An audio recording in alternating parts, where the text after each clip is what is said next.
Hey everyone, it's Ben Cecchini back with another episode of the Give and Grow podcast. This is our social emotional learning series where we dive deeper into those topics of how we can support students and kids being socially, emotionally, strong, constantly growing in that space, and always learning. So today we have Zayd Muhammad from Chicago, Illinois. Zayd is a social emotional learning specialist in a school from pre-K all the way to eighth grade. So if you work with that age student or if you're a parent of those ages, this is our guy today. And Zayd is also a master's student in clinical mental health counseling. So Zayd, we're super excited to have you on the show today. Thanks for coming. Thanks for having me. Yeah, 100%. So, can you just tell us a little bit first off about your background and why you're passionate about social emotional learning, what led you to this space? Yeah, so this is my second year as an SEL specialist. I started out at the same school that I'm at as a social studies teacher, just looking for a job pretty much, pretty much right out of college. Yep. Then my principal kind of guided me toward this field. I sort of thought about it before, like counseling and all that, but he kind of pushed me into the fire in a sense. So he got me started pretty well. Nice. And just because out of curiosity, what did he see in you or what helped you make that decision as well to like go into it? He actually saw my just how genuine I was with the students, how I interacted with them. That caught his eye, so he thought this would be a good role for me instead of being a social studies teacher. So, Right. Nice. Very, very cool. Very cool. Thanks for sharing that. So, can you explain a little bit more about like what social emotional learning is and why it's important for young children? yeah, social emotional learning is so there's five different competencies that are set up for SEL, self-awareness, self-management, social awareness, relationship skills, and responsible decision making. So it's pretty much different categories of life skills all mixed into one. So it really helps the kids like understand what their emotions are, understand how to manage them, understand how to empathize and help people that are feeling intense emotions, how to navigate socially. It's a lot, you know. Mhm. Yeah, for sure, for sure. And that's why I love having conversations around it and talking with different people on the subject because some people really are like passionate about one of those areas, multiple of those areas, but it is really this big kind of picture uh, topic, if you will, or, I know there's specific schools have different classes for this, and some Yeah. are more baked into the overall general curriculum. Can you just talk to like some of the changes that you've seen in students since you started working with them 2 years ago on social emotional learning skills? Mm, yeah, I would say the kids nowadays, they have a lot of trouble regulating their emotions, I would say. Um, it's like if they feel an intense emotion, they kind of get scared and sort of panic instead of, go into their coping mechanisms and knowing what to do. That's the biggest difference I've seen. Um, and there's a lack of empathy for a lot of kids right now, I've been seeing. So those are the big things that I've noticed. Yeah. Gotcha. And have you seen any changes in the kids that you've worked with, like being able to build empathy skills, being able to regulate emotions? Of course. Of course, with the younger kids, they kind of get it a little more. Hmm. Middle school can be middle school, but yeah, I've noticed them like resolving conflicts better from what I teach in my class. Like if they have a disagreement at lunch or something, they can work it out independently, or I'll try to. I'm the lunchroom monitor as well, so I try to guide them to a good solution. So Hmm. that's what I've been seeing mostly.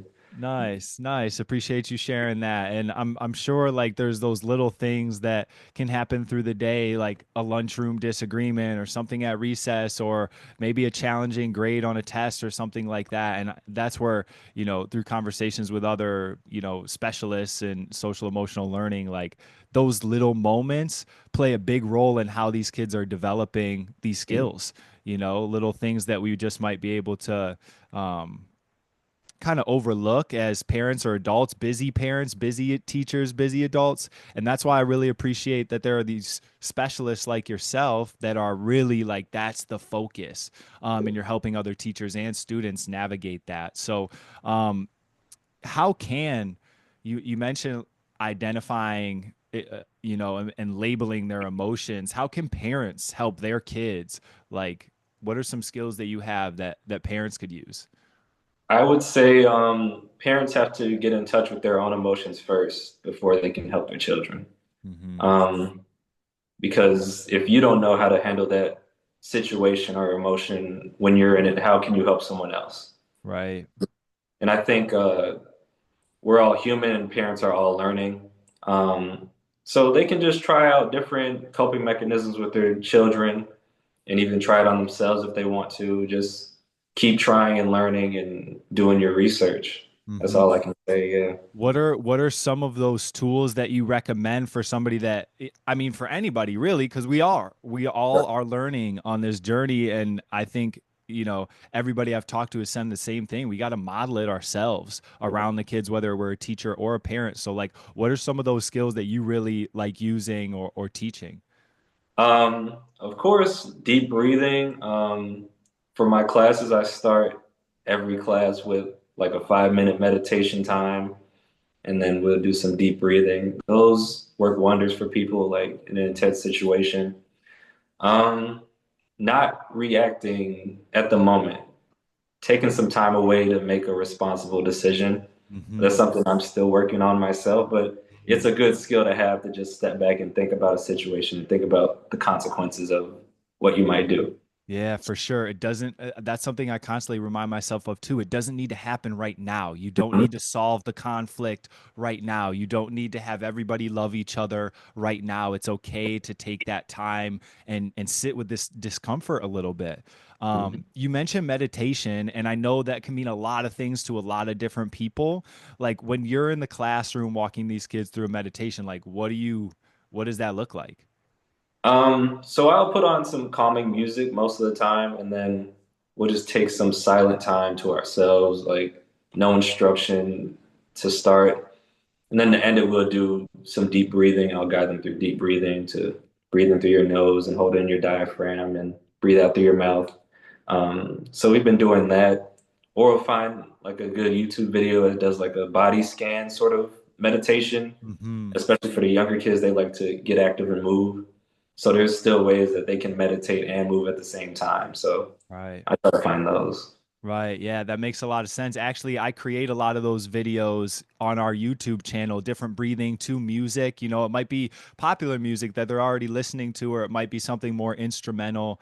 But I agree. When you add that combination of music and just time to yourself, like it's not a prayer, it's Mhm. not a super guided thing even. It's just like, hey, let's take some time for ourselves to just connect, be quiet, be still.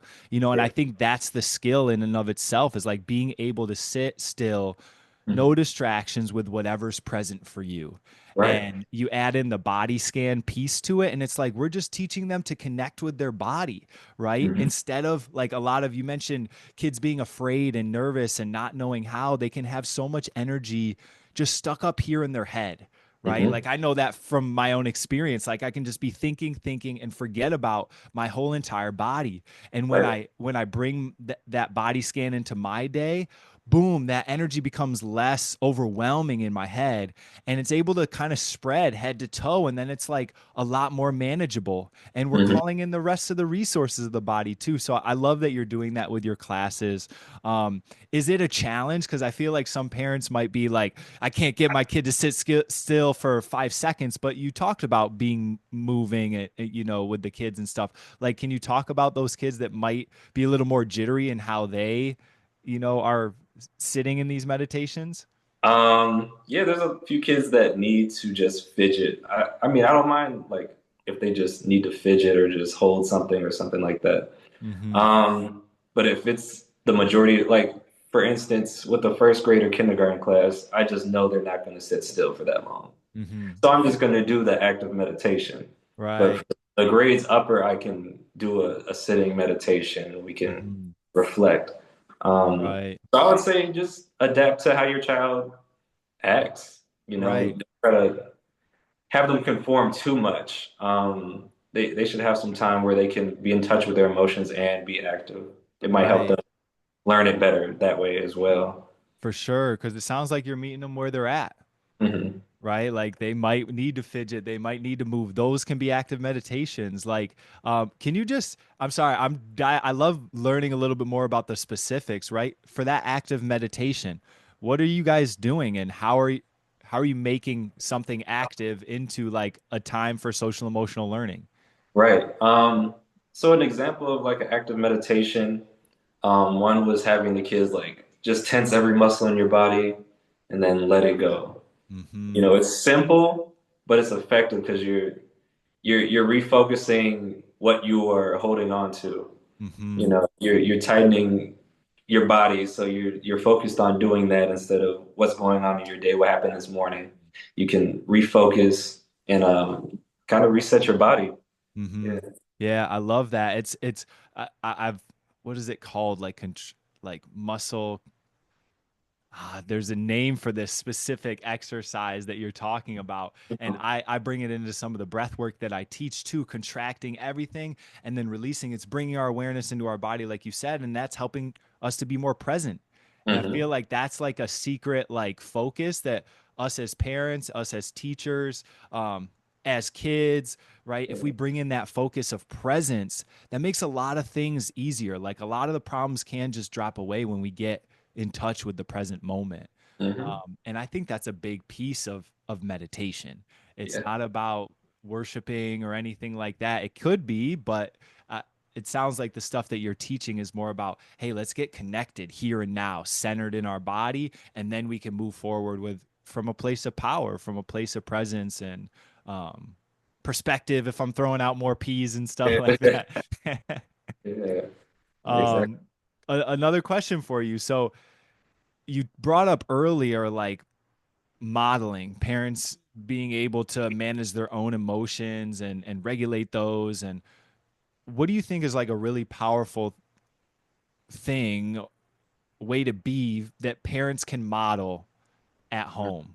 Like, Mhm. what is like, what do they need to model? Yeah.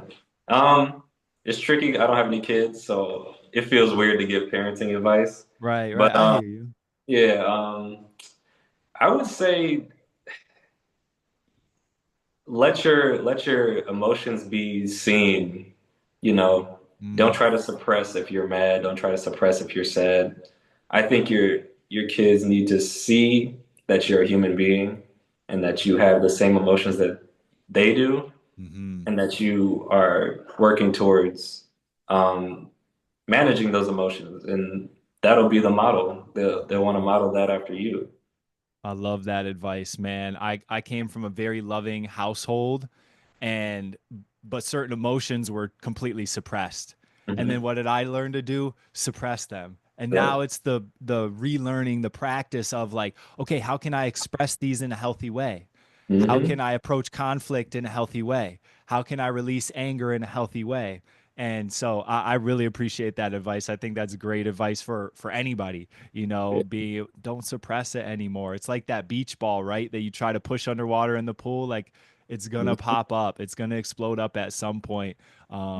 So don't push it down anymore. Thank you, Zayed, for that. Yeah, of course. Um, what's something that when things do get chaotic, when emotions do get high in the household, in a classroom, like what is something that you like to remind parents and teachers that will support them and their children when things get chaotic, things get overwhelming?